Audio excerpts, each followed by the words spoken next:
Assalamualaikum warahmatullahi wabarakatuh. Bismillahirrahmanirrahim. Egoisnya diri kita ini.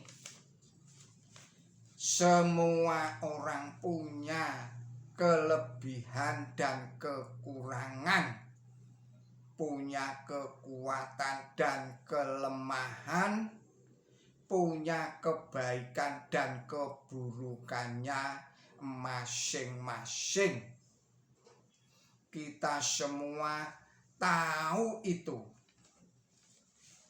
Kita pun begitu pula. Kita juga mempunyai kelebihan dan kekurangan. Kita juga mempunyai kekuatan dan kelemahan. Kita juga mempunyai kebaikan dan keburukan.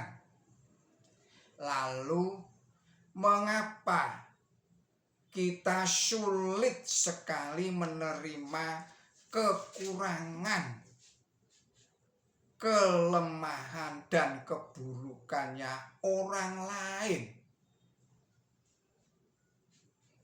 Dan mengapa kita ingin orang lain bisa menerima kekurangan kita, kelemahan kita, dan keburukan kita? Egoisnya diri ini. Marilah kita melatih diri kita sendiri untuk bisa menerima dengan ikhlas kekurangan orang lain atau kelemahan orang lain atau keburukannya orang lain. Dan juga marilah kita berusaha untuk bisa menerima apa adanya dan janganlah terburu-buru di dalam menilai orang lain.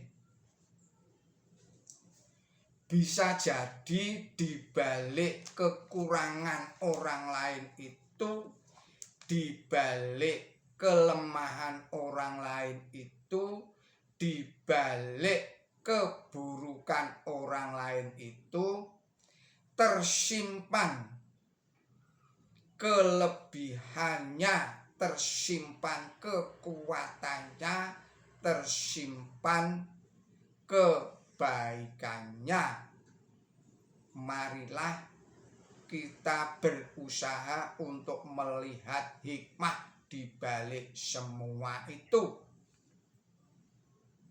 Bisa jadi apa yang di balik itu tersimpan kekuatan itu, kelebihan itu, dan kebaikan itu. Demikian, billahi taufik wal hidayah, ihdinas siratal mustaqim. Wassalamualaikum warahmatullahi wabarakatuh.